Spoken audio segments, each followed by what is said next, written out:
Jadi menurut Anda posisi termohon dalam hal pembuktian ini cukup lemah ya karena hanya memiliki laporan polisi saja dan juga saksi ahli, begitu? Ya tentu. Nah sekarang kan kalau ahli juga menerangkan tentang apa dia ahli. Ahli itu menerangkan bahwasanya mungkin prosedurnya sudah dilalui dengan benar ya prosedurnya. Cuma prosedur itu kan harus ada bukti materialnya. Contohnya ya penetapan tersangka tidak sah karena tidak memiliki dua alat bukti. Dua alat bukti itu apa gitu loh, yang bisa mengarah kepada dialah pelakunya sehingga ditetapkan Oke, sebagai Prof. tersangka gitu. Bagaimana dengan alat bukti yang sudah disiapkan dan akan dihadirkan nantinya oleh kuasa hukum Peggy Setiawan? Di antaranya ada 5 orang saksi, kemudian tadi juga kita sudah simak bersama saksi ahli, dan juga nanti akan dilampirkan surat visum, dokumen, surat, laporan polisi, dan lain sebagainya. Apakah menurut Anda ini sangat kuat? Sebenarnya karena dia yang mendalilkan, dia juga harus membuktikan, itulah pra peradilan kan, karena dia menganggap bahwasanya. Tetapi di sisi lain, penyidik juga harus membuktikan kalau apa yang mereka akan lakukan itu sudah benar-benar sesuai dengan alat bukti gitu loh. Nah, kalau dari sisinya penasihat hukum, mereka cuma mau membuktikan kalau Peggy yang dimaksud sebagai pelaku itu bukan Peggy Setiawan, tapi Peggy Peron. Karena di dalam putusan pengadilan Mahkamah Agung terhadap 8 pelaku itu namanya Peggy Peron, bukan Peggy Setiawan begitu ya. Nah, kalau berdasarkan keterangan mereka, Peggy Setiawan itu ada di Bandung, kuli bangunan bersama orang tuanya. Dan juga dihadirkan di situ orang yang sedang mengerjakan rumah tersebut. Ada di situ pada saat itu.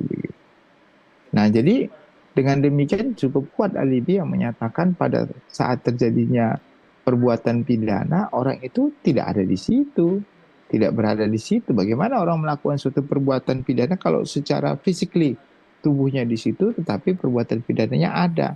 Apalagi terkait dengan perbuatan pidana pembunuhan gitu. Kan harus ada orangnya di situ. Ya kecuali kalau dia bos atau the big father yang bisa memerintahkan, itu masuk kualifikasi menyuruh melakukan kan. Tapi kalau pelaku langsung, pelaku dader fisik, dia harus ada di situ. Sementara penasihat hukum membawa bukti bahwasanya dia nggak ada di situ. Nah, makanya yang paling tepat itu waktu itu adalah CCTV.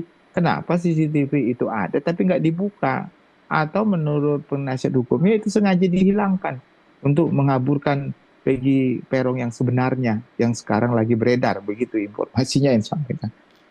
Ya, Prof. Selain alat bukti seperti yang dicantumkan di pasal 184 KUHP, apa yang biasanya dilakukan KUHAP maksud kami, apa yang biasanya dilakukan hakim untuk menggali fakta di dalam sidang di pra peradilan sebelum akhirnya mengambil kesimpulan dan melakukan keputusan? Ya tentu hakim akan menilai juga buktinya ini kan benar-benar akurat, nggak saling terkait, nggak satu sama lain. Bisa aja buktinya lebih dari satu, dua, tiga, empat, lima, bahkan banyak. Tapi antara satu bukti dengan bukti lain nggak saling terkaitan begitu loh, nggak ada hubungan. Contoh, satu saksi bukanlah saksi ya. Satu saksi yang cuma mengatakan, oh ya saya tahu ini Peggy Setiawan ini yang ini gitu. Tapi saksi lain bilang enggak. Anda bayangkan kalau tujuh enggak, satu iya, kok bisa geng motor sama-sama satu iya, tujuh enggak gitu loh. Nah itu kan jadi apanya namanya hakim itu punya yang namanya pertimbangannya sendiri gitu loh. Jadi hakim itu punya keyakinan dalam konteks pasal 183 KUHP itu dua alat bukti dan keyakinan hakim. Kalau hakim nggak yakin bahwasannya dialah pelakunya, karena juga didukung dengan tidak ada alat bukti, dengan keyakinan ini dia bisa membebaskan, menyatakan penetapan tersangkanya tidak sah.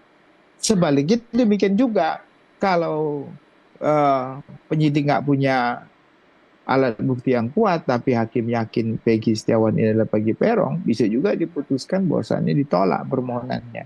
Jadi selain dua alat bukti ada yang namanya keyakinan hakim begitu. Baik, Prof. Selain alat bukti dari pihak termohon juga sempat menyatakan jika kondisi psikis dan juga tingkat kecerdasan dari seseorang ini bisa disimpulkan jika ia adalah calon tersangka ataupun tersangka. Pendapat Anda seperti apa? Tidak, calon kecerdasan itu tergantung kepada pembuktian alat bukti. Orang yang membunuh itu kan, kalau dia dalam kategori kasus ini membunuh dengan samurai, membunuh dengan bambu, dipukul, ditusuk, itu tidak memerlukan tingkat kecerdasan apapun gitu ya terkait dengan itu kalau pembunuh. Tapi kalau pembunuh bayaran ya, yang orang yang memang dibunuh untuk dengan alat yang cukup canggih, contohnya racun dimasukkan dalam minuman. Nah, itu perlu kecerdasan yang tingkat tinggi. Tapi kalau konvensional seperti ini, bagaimana kita mau mengalibikan orang yang nggak ada di posisi tempat di situ, dituduh melakukan suatu perbuatan. Nah, kalau bisa buktikan dia nggak ada di situ pada hari waktu itu nggak ada. Ya nggak bisa karena pakai samurai dan pakai bambu. Tapi kalau orang kirim pakai racun, pakai apa ya itu bisa, nggak usah di situ. Dimasukin racun, nanti bekerjanya racun berapa jam kemudian mati dia karena penyebab itu bisa. Tapi ini kan konvensional, ini pembunuhan yang saya kira konvensional gitu loh. Dan paling gampang membuktikannya itu dengan CCTV tadi. Sama kalau ada bisa. Sekarang masalahnya alat yang digunakan untuk membunuh itu mana gitu. Mana bambunya, mana samurainya. Ada nggak bercak darah di situ? Ada nggak sidik jari di situ? Itu semua udah rusak, Mbak. Jadi salah dari awal. Kalau dari awal barang bukti itu semuanya steril, dimasukkan lab cream, dapat semua sidik jari di alat-alat itu gitu. Bambunya, samurai ada apa? Tambah lagi CCTV-nya, dapat semua. Nah, itu sudah terekam, nggak bisa menghindar lagi. Siapa yang mau menghindar? Ada kok orangnya di situ, kelihatan di CCTV. Ada kok sidik jarinya di samurainya, ada di bambunya, gitu.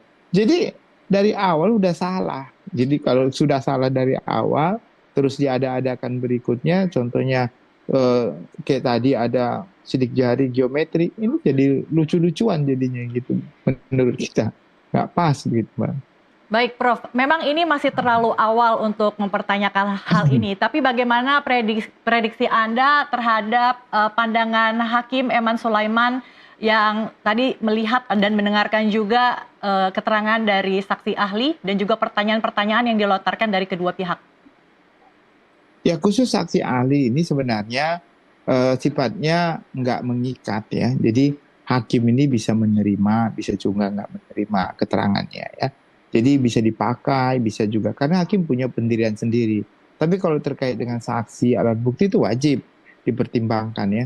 Nah, jadi ahli ini ya bisa diterima, bisa enggak. Jadi menurut saya kalau yang paling penting ya untuk membantu hakim dalam memutuskan perkara ini, lihat aja alat bukti apa sih yang digunakan penyidik dalam menetapkan tersangka, sesuai nggak dengan prosedurnya dua alat bukti.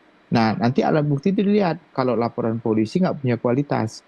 Nah, alat buktinya apa? Contohnya keterangan saksi yang melihat, mendengar, dan langsung. Atau ada CCTV, atau ada DNA, darah, atau sidik jari yang pada saat diperiksa ada dalam alat yang melakukan kejahatan. Alat ya, bukan sidik jari yang dia minta, lalu dia tempelkan di kertas, lalu dicocokkan dengan KTP. Nah, itu pasti identik, 100% pasti identik itu. Kalau itunya. Ya, tapi apakah itu bisa membuktikan dia pelakunya? Nggak bisa. Kalau membuktikan dia sama dengan KTP dan sidik jari yang disampaikan ke polisi, bisa. Nah, ini kan nggak pas begitu ya. Jadi itulah kita kelemahan Bayangkara kita ini ya.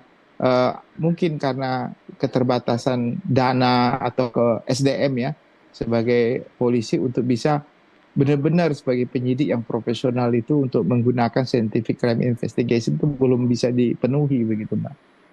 Baik, terima kasih Profesor Jamin Ginting atas keterangannya. Kita jumpa Terima lagi kasih. siang nanti.